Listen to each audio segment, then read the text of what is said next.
I know you love time-saving tips for your crafting endeavors, and today I want to share with you 3 best tips for always having sentiment tags prepped and ready on hand for your card making projects.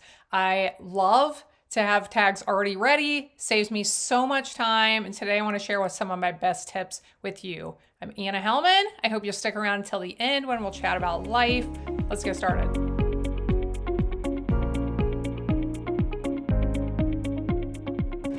Tip number 1, have a tag box. This right here is a tackle box made for fishing supplies. If you're looking for a tackle box to use as a tag box, here is what makes this one extremely helpful, is the dividers are removable. So I was able to pull some of these out, move them around to make them the appropriate sizes for the tags I wanted to put in here. So over time, I have prepped these with some of my die sets, some of my punch sets. If I end up with extras from a project, I put them in here. And I have sorted them by category. So we have thank you, we have thinking of you, we have love, we have birthday, we have congratulations, baby, wedding, all occasion, good luck. I've sorted them. These are blank ones over here, I think, for the most part. So I have sorted them and organized them. When I'm making a project, I can pull this out and use them on my projects, or like I said, if I end up with extras, I can put them in here and save them for later. Best tip. I love this. This has saved me so much time in my crafting. But I have 2 more really great tips to help you build up the tags in your tag collection. And the first one is to choose, both of these are to choose stamps and sets in your collection that help to make it easy to prepare these things, and then ways to use the things you have in your collection to make a lot of tags at once. So we'll get to that.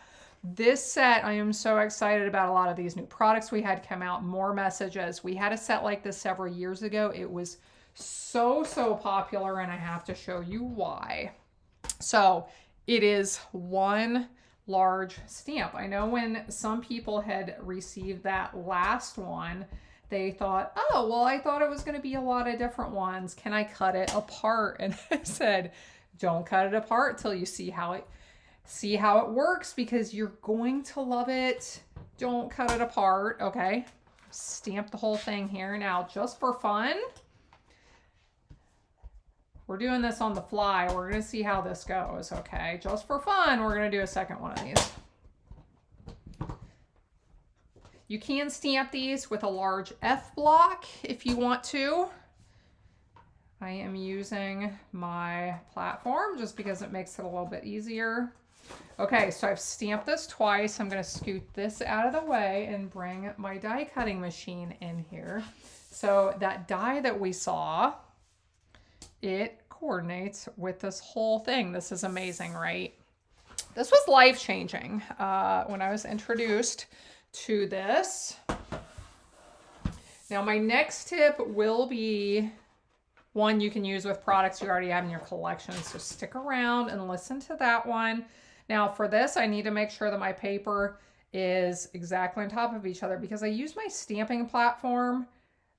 The stamp should be exactly in the same place on both papers. So then I just have to line up my die where I want it. If you have a hard time lining up dies, you can grab a piece of tape, hold that in place. Usually I'm able to do this without the tape, not always. We'll crank this through. I do get a lot of questions about my die cutting machine. This is the Stampin' Cut and Emboss machine from Stampin' Up. I love it. Used to have a Big Shot for a long time. This one does an amazing job of cutting evenly and embossing evenly. I don't have those weird spots on the platform that didn't cut or emboss right, and then I have to send it through 12 more times with all these special techniques trying to get it to do what it was supposed to do the first time. Love this machine. It's great. It's easy to crank. So let's pop these apart and see what we have. So we have time to celebrate. And on the back, we have another time to celebrate. Oh, happy day. Oh my goodness. That was almost singing in one of my videos. We don't need to go there. So we have all of these tags. Okay, so let me show you what I did before we started. I did this 4 times, I believe. I used some black cardstock. I embossed with some white embossing powder. I embossed with some gold embossing powder. I love to have gold embossed greetings on my cards.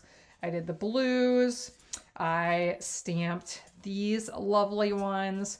And I cut them out, and look at all these tags I made in literally a few minutes. Now I have all of these to add in. You saw how fast that was. This is an amazing way to build up a lot of tags at once. Okay, we have a third tip. I'm going to move on even though that one's my favorite. I mean, the tag box is essential. The more messages set is just fantastic. Let me show you another idea for using some of these basic shape sets with some of your standard greetings. Now, this is a set that coordinates. It is called Sentimental Framing. These greetings came with this as a bundle, but you can do this with your basic shapes in your collection as well. So I double cut like I just showed you when I cut the more messages.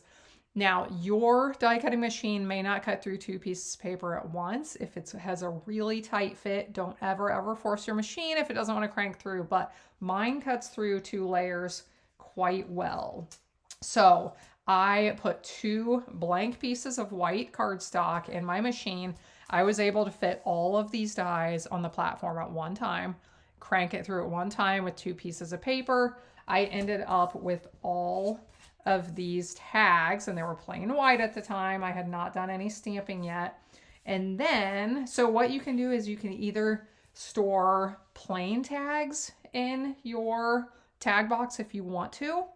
And if you have big ones like this, there are all other kinds of ways to store them as well. You can use some of those clear sleeves that you get with some of the packaging for some of your products. Save those clear sleeves. You can store things like these in them. But you can store these when they're blank and plain white until you pull them out and you know exactly what you're making a card project for and what sentiment you need. Or you can just do a bunch of stamping like I did right here, and then you can save these for when you're making that project and you just want to pull something out and use it quickly. So I did stamp all of these from the Sentimental Framing set. Now, something you can do, which I like to do as well, all of these dies were from the same set. I put them on at one time, but pick and choose your favorite basic shape set, your basic tags, your circles, your squares, whatever.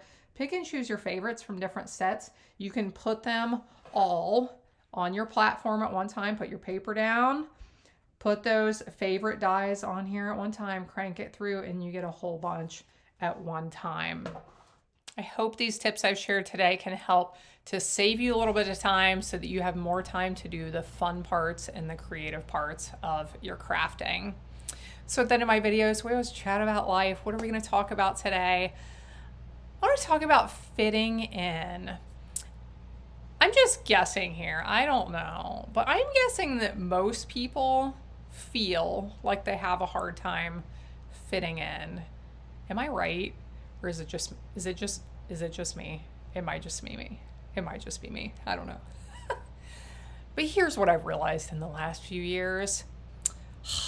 I feel like I've gained decades worth of life wisdom in the last few years. I don't know. I'm a lot better off than I was before. Maybe I'm just catching up from all of my decades of life when maybe I wasn't learning very much. But friends, we're not supposed to fit in, okay? I'm a Christian. If this is your first time here, I'm a Christian. This is where I get my whole perspective on life. Sometimes I'm slow to pick up on things. There's a church not too far away that their sign for quite a while has said a biblical worldview church. And I'm like, what does that mean? What does that mean?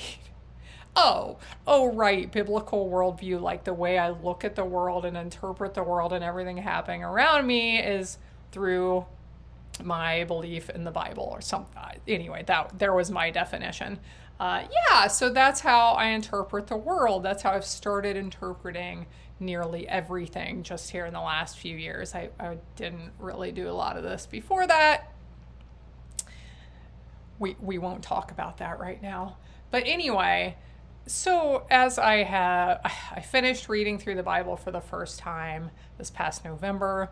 I'm in the middle of reading through it again. I decided this year I'm going to read through the whole thing in a year with the Bible recap guide and plan. Tara Lee Cobble's the one who does it. She's adorable and cheerful. She's way better than me. You should go visit her every day and read your Bible and do the Bible recap plan with me, even if you start now. But as I've been doing this, as I've read through it, and I understand so much more than I ever did in my entire life, just hearing scripture at church and picking and choosing what I'm reading in my Bible, when I'm reading it. I wasn't always doing this consistently. And devotionals that pick and choose tiny bits. Like, now that I've read through the whole thing, I just have such a better understanding on everything, on the world and all the things going on around us, and how to handle life. And fitting in. We think we're supposed to fit in. We wish we had more friends. And I don't know. I would love to know. I would love for you to comment. And I would really like to turn these chats at the end more into conversations where, like, I talk and I say what I have to say. And, like, you talk too. What do you know? What have you learned? What has helped you? Share it in the comments, because the little bit that I have to say can help somebody, but what you have to say can help a lot of people as well. So, friends, we're not supposed to fit in. I didn't pull out any specific scriptures. I probably should have.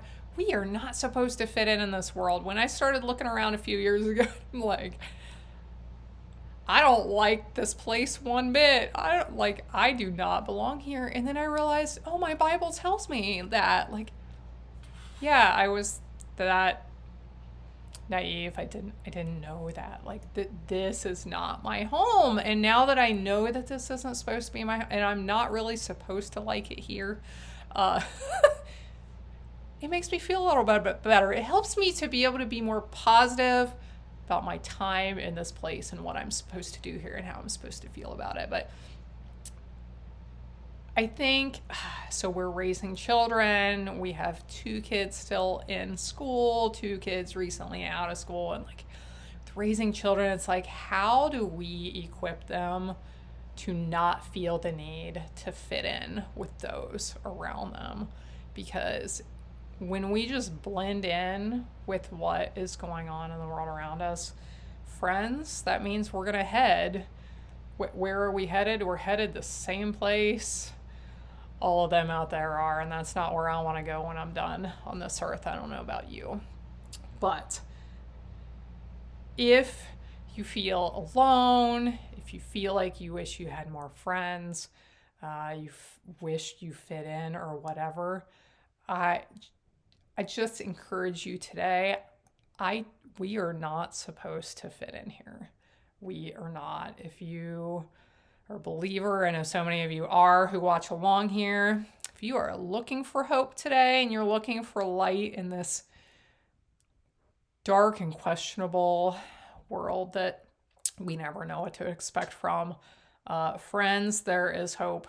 There is light.